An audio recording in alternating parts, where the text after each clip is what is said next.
Hey, welcome to the How to Sell with Confidence podcast. I'm your host, Nat Tolhopf, a sales and confidence coach who digs kicking your butt into imperfect action. You're in the right place if you're a woman in biz who's ready to grow from 5 figures to 6 figures and beyond. In this podcast, I share with you how to sell with confidence by digging deeper into the leader within and exploring your unstoppable self. Let's go in. Let's have some unstoppable conversations. Hey, welcome to this series about being in a small market, but actually being a big authority. We often can hear in service-based industries kind of how sucky the New Zealand market is or how small it is, to be exact.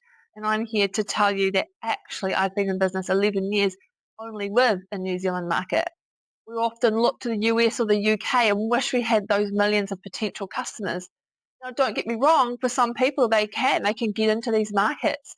But what you don't see is the thousands of dollars that they had to put in to actually make that happen, and not realizing that a small market can actually be your superpower. You just need people to know that you're that go-to authority. And I think it's easier than you think to be done, right? Because I'm that living proof, and I've seen clients be that living proof that there is still a lot of profit to be made in the New Zealand market. So, and I never want to be the bubble burster, but I often just want to bring that reality to people. You can try and go online and go into these markets and have these online programs, but you've just got to go and be really realistic about what is that going to take and how do you do it. I'm not saying you can't do it, right? So you don't always need a new audience either. So if you've already got a really great New Zealand market, I've got clients who are currently able to expand into that same audience, but by offering a complimentary service, and they're able to expand. Let me explain that so much better than what I'm trying to do right now. So some of my clients have been looking at other complimentary services that they can offer to their current audiences that they may not be, currently offering at the moment. So, for example, I've got a careers coach whose main offering was helping teens at year 12 and 13 transition and help them into CVs and kind of what subjects to take and all of that kind of stuff. And she's done that for a long time, and she has starting to lose that love of it and wanted to get some more midlife, helping women at midlife. So instead of trying to go and find this whole new audience, we were like, oh, hang on, all these teens have parents. Hello, there's the audience. So same families, but different offer. And again, those teens had siblings. So expanding into that teen one again, or lining up the sibling to come up.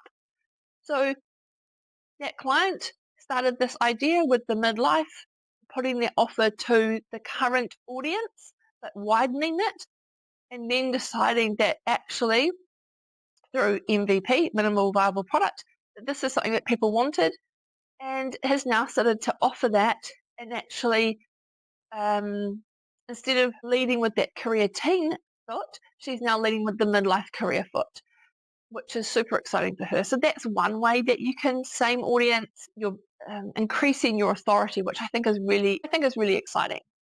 So I've got an administration agency who they started to leverage. They were just doing it without knowing they were doing it until we kind of sat down and zoomed out. They'd often be giving away strategy and intel during their onboarding sessions with their new clients. So they would do quarterly reviews and make suggestions for their businesses alongside some of the administration they were doing. So we started to look at, hey, actually, that's really valuable. Where could you maybe turn that into offerings? So people could come and get their administration work done. Then they could upgrade or add on a quarterly review, which in turn, you're now getting paid for your strategic advice. So that's what she started doing. So again, we got that MVP, minimal viable product. People want it. And now she's gone and launched alongside this business as a separate business coaching, which is really exciting. So same audience, different offer, and being able to expand the audience, which I think is super cool. So just another example. And wait, I've got more examples. A wedding venue, been there for a long time. They decided that they would, and have been also offering wedding planning on a kind of small scale.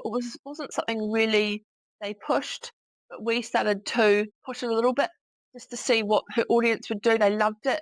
So we then decided to create a whole new business that the venue would promote the wedding planning business. So that she's now got two successful businesses running alongside each other, and then starting to look at some other avenues with that as well. So same audience, giving an offer that's very complementary that they're potentially going elsewhere for. Again, it's just another example of staying in the same audience in New Zealand and being able to grow from it. Okay. Got an amazing stylist who takes you shopping, helps you work out what to wear, has launched her own clothing label. So after listening to what clients really wanted, potentially what there was a lack of in the industry in the shops that she was seeing. So great intel from her, being able to read what the market wants. And she's now in her second successful year of this new label. So that's a separate business, separate website, but we sold first to her current audience. So again, using the same audience, different offer, and then we get an expansion off it. Another example, fitness instructor. She is looking now at offering coaching to new trainers coming in because she's successfully run her own business for 10 years and can see the opportunity because it's happening organically. People are coming to ask her for help with their businesses. So looking at that as an offer, as of yet, it's still at early stages, so it won't have its own website or its own entity just yet. We will start to monetize that side first and then, then have a look. So I just thought by sharing some of these insights into what's happening in businesses already, if you're worried about, okay, well, New Zealand's too small. My client, it's getting a little bit harder to sell something.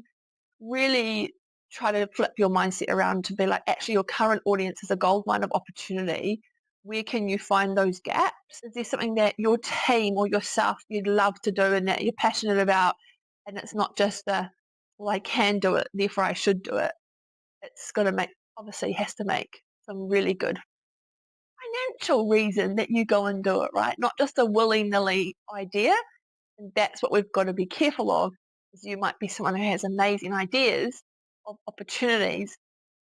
But if they're chalk and cheese, sometimes that's where it's not a next step to do. So I just want you to remember that a small market, your reputation is your currency. So when you solve a problem for one person, and then you can often go, okay, who else does that person know that I can also help? So it's that authority that you step into, which is where we talk about having a narrow niche, being really clear on who you help. So what I'd love for you to think about is there's something else that you could be offering that maybe you haven't done yet. You're a little bit worried about it. But hopefully some of these examples that I've shared with you today has kind of given you the confidence and the courage to go, actually, you know what?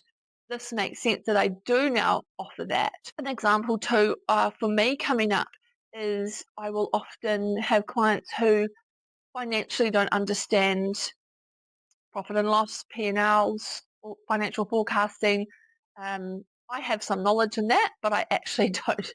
I'm not an accountant. I don't have that in-depth intel. So looking at offering a financial advice part of the coaching. So you get a financial coach and a business coach together, which I've seen the people who have the great accountants or financial advisors, we can do a lot more in your business because you understand those numbers, right? So what is a reoccurring problem perhaps that once a client comes to you, you're having to send them out to get it sold somewhere else, where actually in-house, maybe you could be offering that. It could just be a natural extension of your offerings, or it could be a completely separate businesses, but they synergetically, I made that word up, they actually can work together. So I'd love to hear your thoughts on this. Let me know if just hearing some of this intel is going to help you take some bold action, strategic bold action, right? That you financially understand that it will work and that there is a need out there. See you in the next episode.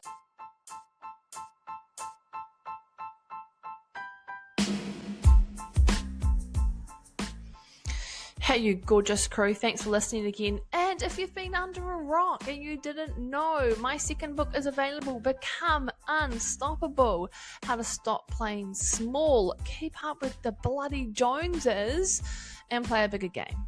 If you want a copy, you know what to do. Come over to my website, www.natalietolhopf.com, and grab yourself a copy.